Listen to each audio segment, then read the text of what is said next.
إن الحمد لله الأكرم الذي خلق الإنسان وكرم وعلمه من البيان ما لم يعلم، فسبحان الذي لا يحصى امتنانه باللسان ولا بالقلم، ونشهد أن لا إله إلا الله وحده لا شريك له، ونشهد أن سيدنا ومولانا محمدًا عبده ورسوله. أما بعد، فقد قال الله تعالى في كلامه المجيد والفرقانه الحميد: أعوذ بالله من الشيطان الرجيم. بسم الله الرحمن الرحيم.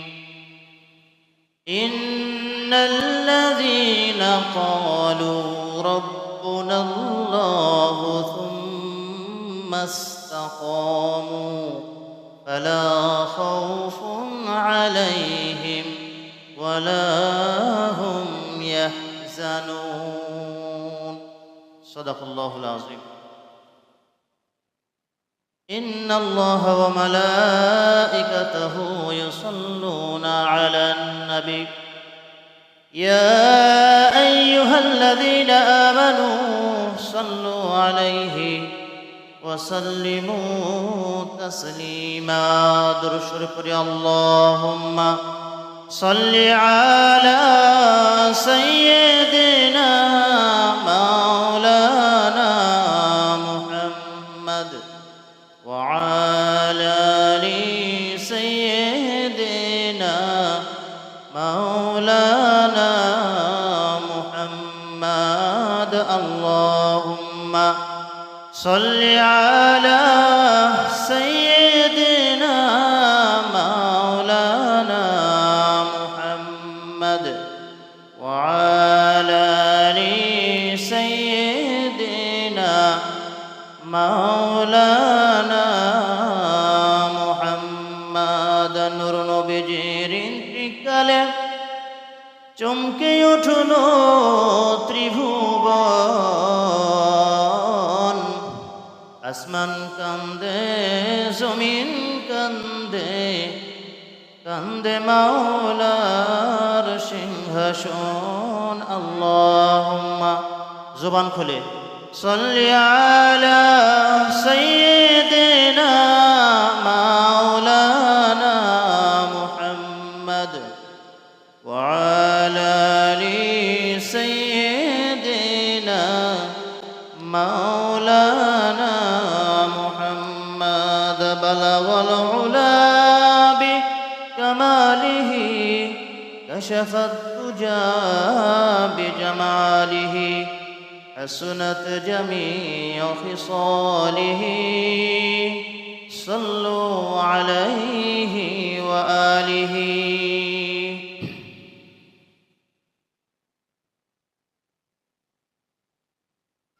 আলহামদুলিল্লাহ। ওমরগাড়ি উত্তরপাড়া জামে মসজিদের উন্নয়ন কল্পে আজকের এই মাহফিল, আজকের মাহফিলে সম্মানিত সভাপতি সাহেব জনাব আলহাজ মোহাম্মদ জাহাঙ্গীর আলম বিপ্লব এবং আজকের মাহফিলের প্রধান অতিথি সাহেব জনাব মোহাম্মদ আবু সাইদ চাঁদ ভাই, আমার সামনে বসা সম্মানিত উপস্থিতি, আমি সকলের জন্য দোয়া করতেছি আল্লাহ পাক রব্বুল আলামিন সকলের হায়াতের মধ্যে বরকত দিক, বলি আল্লাহুম্মা আমিন। আল্লাহ পাক রব্বুল আলামিন সকলকে শারীরিক সুস্থতা দান করুক, বলি আল্লাহুম্মা আমিন। আজকের মাহফিল আল্লাহ পাক রব্বুল আলামিন যেন কবুল করে না, এলাকার মানুষের হেদায়েতের জরিয়া হয়ে যায়, দোয়া করি আল্লাহ পাক রব্বুল আলামিন যেন কবুল করে নাই, বলি আল্লাহুম্মা আমিন। এই যে বছরে এখানে ওখানে মাহফিল হয়, দেখা যায় যে পাড়ায় পাড়ায় মহল্লা মহল্লা মাহফিল হয়, এর দ্বারা কি আপনারা খুশি না বেজার? খুশি? অন্তর থেকে খুশি? অনেকে বিরক্ত হয়। এটা অন্তর থেকে হতে হবে খুশি। পাড়ায় পাড়ায় যত মহল্লায় মুসলমানি অনুষ্ঠানের মধ্যে, বিয়ের মধ্যে দেখবেন ডিজে গান বাজে। যারা গান বাজায় মজা পায়, যত গান বাজে তত মজা পায়। আর যারা ইমানদার, যাদের ইমান আছে, যত কোরআন হাদিসের কথা পাড়া মহল্লা যত বেশি বেশি হবে তাদের তত ভালো লাগে, ঠিক কিনা? এই জন্য ভালো লাগা না লাগা এটা আপনার ইমানের উপর নির্ভর করবে। আলোচনা শুরুতে একটা কথা বলি, আমাদের ইমান কার কতটুকু দুর্বল না সবল এটা বোঝার একটা মাপকাঠি আছে। আপনার ইমান দুর্বল না সবল, শক্তিশালী না দুর্বল, এটা মাপার একটা কি আছে, মাপকাঠি আছে। মাপকাঠিটা কি? দুইটা পদ্ধতিতে আপনি বুঝতে পারেন। এক নম্বর পদ্ধতি, আপনি নামাজ পড়েন, রোজা করেন, হজ করেন, জাকাত দেন, মোটামুটি সব ঠিক আছে। ইসলামের যে বিধানগুলো মোটামুটি ঠিক আছে, কিন্তু যখন আপনি একাকী থাকেন, তখন আপনার মনে কি চায়? যেমন আপনার বাড়িতে কেউ নাই, আপনি ঘরের মধ্যে একা, এখন ঘুম আসবেন তার আগে একেবারে একা, মোবাইল হাতে আছে, ওই সময় আপনার মনে কি চায়? আল্লাহর জিকির করতে মন চায় নাকি গান শুনতে মন চায়? ভালো করে বুঝেন। আপনি নামাজ পড়েন, রোজা করেন, সব ঠিক আছে, কিন্তু যখন একাকী অবসর সময়, ওই সময়টাতে আপনার কি করতে মন চায়? দেখবেন কিছু ভাই যখন কাজের ফাঁকে একটু অবসর পায়, তখন মনের সঙ্গে একটা গানের টান দেয়। কিছু লোক আছে না, রাখাল ভাই গরু চড়ায়, মনের সঙ্গে গানের টান দেয়।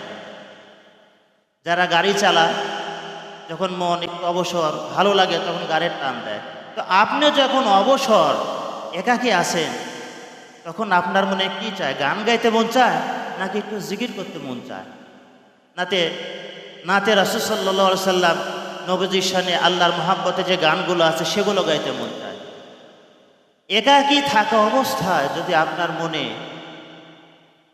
যদি একটু জিকির করতে মন চায়, ভালো লাগে জিকির করাতে, সুবহানাল্লাহ সুবহানাল্লাহ আলহামদুলিল্লাহ আলহামদুলিল্লাহ, একাকী আছে, যদি এই সুবহানাল্লাহ আলহামদুলিল্লাহ জিকির করাতে আপনার অন্তরে মজা লাগে, ভালো লাগে, তাহলে বুঝতে হবে আপনার ইমান, আপনার কলব সবল আছে, শক্তিশালী আছে। আপনি নামাজ কালাম ঠিক আছে, কিন্তু একাকী যখনই হন তখন মন চায় যে আমার ইচ্ছা মতো। আপনার তো মুরব্বী মানুষ, ইয়াং পোলাপান তো নাই এখানে। একাকী হলে তাদের মন চাবে কি? অ্যান্ড্রয়েড মোবাইল যদি হাতে থাকে, ওর মন যা আছে তা শুনবে, দেখবে। ওই মুহূর্ত যদি আপনার মনে চায় যে আমি একটু জিকির করি, জিকির করার মধ্যে আপনার যদি মজা লাগে, আপনি আনন্দ পান, আপনার ভালো লাগাটা ভিতরে কাজ করে, বুঝতে হবে আপনার কলম সবল আছে, শক্তিশালী। এমনি আপনি নামাজ পড়েন, রোজা করেন, সব ঠিক আছে, কিন্তু একাকী যখনই হন তখনই মন চায় আপনার একটা গান শুনি, অথবা একটা নাটক দেখি, অথবা একটু কিচ্ছা কাহিনী কোনো গল্প হলে ভালো হয়। যদি এমনটা হয়, বুঝতে হবে আপনার কলব কি? দুর্বল, আপনার ইমান দুর্বল। এখন আপনার ইমান দুর্বল না সবল আপনিই বুঝতে পারবেন। এই একটা শুরুত গেল।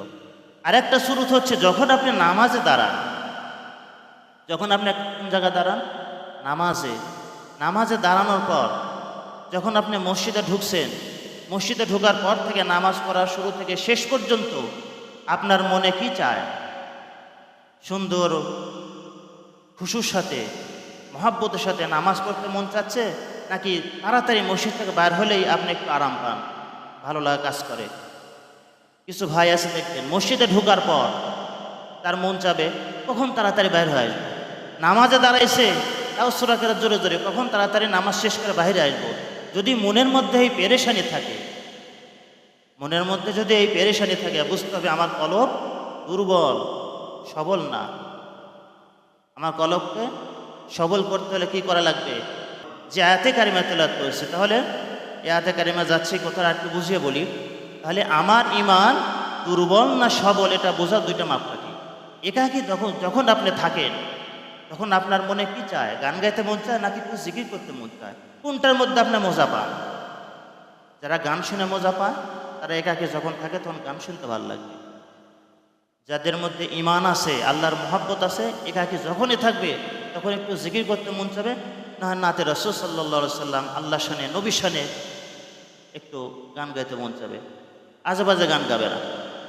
ইমান চেক করার একটা বুদ্ধি। মসজিদে ঢোকার পর থেকে আপনার মনের মধ্যে কি এই পেরেশানি হয় যে আমি বাইরে তাড়াতাড়ি চলে যাব, তাড়াতাড়ি নামাজ শেষ হয় না কেন? ইমাম সাহেব সূরা যদি একটু বড় ধরে আপনার মনে কি চায় যে সূরাটা ছোট হয় না কেন, তাড়াতাড়ি শেষ করে না কেন? এমনটা যদি হয় বুঝতে হবে আপনার ইমান খুবই দুর্বল, কলব দুর্বল, সবল বানাতে হবে। যাই হোক, আলোচনা শুরুর দিকে যাই। আমি কোরআনুল কারীম থেকে সূরাতুল আহকাফের 13 নম্বর আয়াতে কারিমা আপনাদের সম্মুখে তিলাওয়াত করেছি। আল্লাহ পাক রব্বুল আলামিন সূরাতুল আহকাফ 13 নম্বর আয়াতে রব্বুল আলামিন বলেন, ইন্নাল্লাযীনা ক্বালু রাব্বুনাল্লাহু থুম্মা ইসতাকামু ফালা খাউফুন আলাইহিম ওয়ালা হুম ইয়াহজানুন। আল্লাহু আকবার। রব্বুল আলামিন বলেন, ইন্নাল্লাযীনা ক্বালু, নিশ্চয়ই যারা আমি রব্বুল আলামিনকে রব বলে স্বীকার করবে। ইন্নাল্লাযীনা ক্বালু রাব্বুনাল্লাহ, আমার যে বান্দা আমাকে রব বলে স্বীকার করবে, সুম্মা ইসতাকামু, এবং তারপর অটল থাকবে, অবিচল থাকবে। অটল থাকার, অবিচল থাকার অর্থ হচ্ছে এই যে যখন আপনি আল্লাহ পাক রব্বুল আলামিনকে রব বলে স্বীকার করবেন, আল্লাহ পাক রব্বুল আলামিন যে সমস্ত কাজের আদেশ দিয়েছেন সেগুলো মেনে চলা, সেগুলো করা, যেই সমস্ত কাজের নিষেধ করেছেন সেগুলো নিষেধ মেনে চলা, এটা হচ্ছে অটল থাকা। রব্বুল আলামিন এই জন্য বলছেন, যারা আমাকে রব বলে স্বীকার করবে আর এটার উপরে আমার উপরে ভরসা করবে, এই কথার উপর অবিচল থাকবে, রব্বুল আলামিন বলেন, ফালা খাউফুন আলাইহিম ওয়ালা হুম ইয়াহজানুন, তাদের কোনো ভয় থাকবে না, চিন্তা থাকবে না। ভাই এদিকে তাকান। তাহলে আল্লাহ পাক রব্বুল আলামিন বলছেন, যারা আমাকে রব বলে স্বীকার করলো এবং এটার উপর অবিচল থাকলো, আমি যা বলি সে অনুযায়ী চলে, তাদের দুনিয়াতে কোনো পেরেশান থাকবে না। বিশেষ করে আখিরাতে কথা বলছেন যে কিয়ামতের দিন যে মুসিবত হবে, ভয়াবহ মুসিবত আপনারা শুনেছেন। কিয়ামতের দিন, সে দিনটা কি খুব সহজ হবে? কারো কোনো হুঁশ থাকবে না। এখন তো একটু অশ্লীল বেহাপনা ছবি দেখলে তো আপনারা চায়া থাকেন, যুবক ভাইয়েরা চায়া থাকে। কিয়ামতের দিন কারো গায়ে কোনো পোশাক থাকবে না, এত ভয়াবহ অবস্থা হবে। কোনো ব্যক্তির দিকে তাকানোর মতো সুযোগ পাবে না, অপশন থাকবে না, যার যার অবস্থা নিয়ে ব্যস্ত থাকবে। রব্বুল আলামিন বলেন, যারা আমাকে রব বলে স্বীকার করলো, আমি রব্বুল আলামিনকে রব বলে স্বীকার করলো, এর উপর অবিচল থাকলো, ওই মুসিবতের মধ্যে কিয়ামতের দিন আমি রব্বুল আলামিন ওয়াদা দিচ্ছি, তাদের কোনো ভয় থাকবে না, তাদের কোনো চিন্তাও থাকবে না, কোনো পেরেশান থাকবে না। তাহলে রব বলে স্বীকার করা শুধু এতটুকু নয়, বরং এর উপর অবিচল থাকা। অবিচল থাকা কি? আল্লাহ তাআলা যেগুলো বলেছেন সেগুলো করা, যেগুলো নিষেধ করেছেন নিষেধ মেনে চলা, এটা হচ্ছে অবিচল থাকা। এরপরে রব্বুল আলামিন কোরআনুল কারীমে অন্যত্র বলেন, আল্লাহু ওয়ালিয়ুল্লাযীনা আমানু ইখরিজুহুম মিনাজ যুলুমাতি ইলান নূর। আল্লাহু আকবার। রব্বুল আলামিন বলেন, আমি রব্বুল আলামিন মুমিনদের অভিভাবক। আল্লাহ পাক রব্বুল আলামিন কার অভিভাবক? কথা বলেন, মুমিনদের। আল্লাহ পাক রব্বুল আলামিন বলেন, আমি হলাম মুমিনদের অভিভাবক। মুমিনরা যখন বিপদে পড়ে, মুসিবতের মধ্যে পড়ে, টেনশনে পড়ে, যখন কোনো কারণে শয়তান ধোঁকা দিয়ে, ওয়াসওয়াসা দিয়ে যখন পথভ্রষ্ট করে পাকা পথে নিয়ে যায়, রব্বুল আলামিন বলেন, আমি রব্বুল আলামিন মুমিনদের অভিভাবক, তাদেরকে আমি অন্ধকার থেকে আলোর পথে নিয়ে আসি। সুবহানাল্লাহ। তাহলে মুমিন হতে গেলে, মুত্তাকি হতে গেলে আমার মধ্যে একটা জিনিস ফিট করতে হবে, সেটা হচ্ছে তাকওয়া। একটা জিনিস আনতে হবে, তাকওয়া মানে আল্লাহর ভয়। আল্লাহর ভয় যদি আপনার অন্তরে আনতে পারেন তাহলে আপনি মুমিন হবেন। এই তাকওয়া অর্জন যতক্ষণ না করবেন ততক্ষণ মুমিন হতে পারবেন না। এই জন্য রব্বুল আলামিন বলছেন, যারা মুমিন ঈমানদার, আল্লাহর উপর ভরসা করে, তাওয়াক্কুল করে, আল্লাহকে ভয় করে, এরপরেও শয়তান তাদেরকে অসসা দিয়ে পথভ্রষ্ট করে ফেলে। যদি বাঁকা পথে শয়তান নিয়ে যায়, অন্ধকারে নিমজ্জিত করে ফেলে, মুমিনদেরকে যখন শয়তান ধোঁকা দেয়, রব্বুল আলামিন বলছেন, তাদেরকে আমি ওই অন্ধকার থেকে আলোর পথে নিয়ে আসি। সুবহানাল্লাহ। তাহলে আপনাকে অন্ধকার থেকে আল্লাহ তাআলা আলোর পথে নিয়ে আসবে, আগে আল্লাহর উপর ভরসা করা লাগবে, রব বলে স্বীকার করা লাগবে। যদি এটা করেন, যেমন আপনি যদি আপনার বন্ধুর মন অর্জন করতে পারেন,